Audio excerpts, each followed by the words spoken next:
100 रोटी वाला ससुराल। सुनो जी, मुझे तो शीतल की बड़ी फिक्र रहती है। उसका ध्यान तो बस घर के बाहर दोस्तों के साथ घूमने फिरने में ही रहता है। उसे कुछ बोलो तो एक नहीं सुनती। मैं तो कहती हूँ इसकी जल्दी शादी वादी करवा दो, वरना लड़की हाथ से निकल जाएगी। तुमसे ज़्यादा चिंता है मुझे शीतल की शादी की। कल ही वो रामपुर वाले मौसा जी को फ़ोन भी किया था। बता रहे थे एक लड़का है नज़र में। उनका अपना घर है और लड़का भी अच्छा है। अरे तो फिर बस बात चलाओ ना, एक बार देखे तो सही लड़का और घर बार कैसा है। कौन से लड़की की बात चल रही है यहाँ? तुम्हारी शादी की बात चल रही है बेटी। अब तुम्हारी शादी की उम्र हो रही है तो लड़का तो देखना पड़ेगा ना। उफ़ो, मुझे अभी नहीं करनी शादी वादी। ये तो मेरे खेलने कूदने के दिन है। बहुत खेल कूद ली तुम। अब घर के काम धाम सीखने की कोशिश करो, समझी? ससुराल जाकर हमारी नाक मत कटवा देना।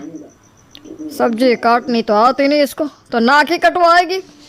अरे मैं इसे शादी तक अच्छे से सब सिखा दूंगी। आप तो बस उस लड़के से इसकी शादी की बात चलवाओ। कुछ दिनों बाद कुणाल और उसकी माँ शीतल को देखने घर आते हैं।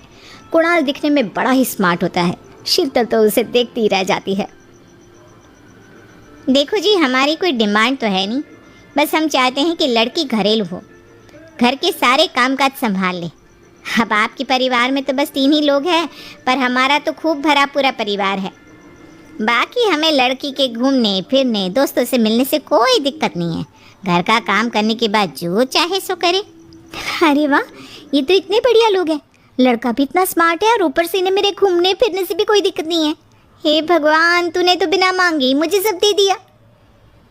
बताओ जी, और क्या चाहिए हमें? हमारी तरफ से तो रिश्ता पक्का है जी। बस फिर तो हंसी खुशी शीतल और कुणाल की शादी हो जाती है।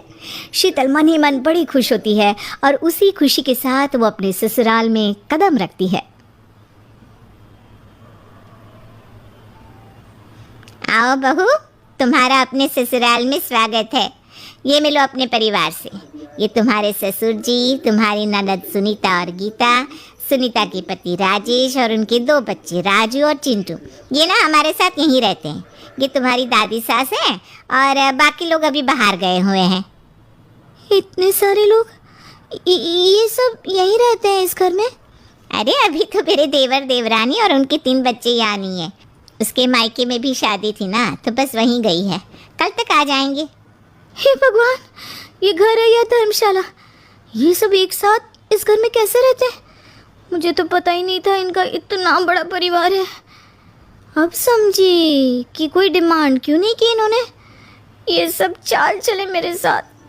अरे बहू, खड़े खड़े क्या सोच रही हो? चलो अपने कमरे में जाकर आराम करो। जी माँ जी। अगले दिन शीतल का ससुराल में पहला दिन होता है। शीतल रसोई में जाकर सबके लिए खीर बनाने लगती है। तभी उसके ननद सुनीता आती है। अरे वाह भाभी, आज क्या बना रही हो? बस दीदी, आज वो पहली रसोई है ना, तो खीर बना रही थी। अरे भाभी, ये खीर वीर रहने दो। घर में 4 लोगों को शुगर है और कुछ लोग मीठा ही नहीं खाते। आप ना सीधा खाना ही बना दो। क्या फ़र्क पड़ता है, मीठा बने या नमकीन, बस बहू के हाथ की पहली रसोई होनी चाहिए ना। जी दीदी, तो फिर मैं खाना ही बना देती हूँ। आप बता दो खाने में क्या बनेगा? बस सिंपल सी कोई सब्जी बना दो, जैसे आलू गोभी या आलू मटर, और उसके साथ रोटियाँ सेक दो। हमारे परिवार में अब तुम्हें मिलाकर पूरे 20 लोग हो गए हैं।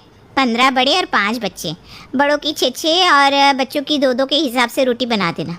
चलो मैं चलती हूँ, सब देख लेना। हाँ, बड़ों की 6-6 रोटी मतलब कि 15 लोगों की 90 रोटियाँ, और बच्चों की 2-2 रोटी मतलब 5 बच्चों की 10 रोटियाँ। 90 और 10 मतलब कुल मिलाकर 100 रोटियाँ। हाय, मैं तो मर गई।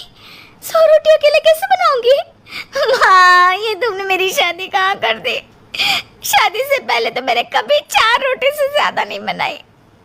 शीतल एक बड़ी सी परात में 100 लोगों के हिसाब से आटा निकालती है और उसे गूंथना शुरू करती है। आटा गूंथते गूंथते शीतल के पसीने छूट जाते हैं। उसके बाद बारी आती है रोटी बनाने की।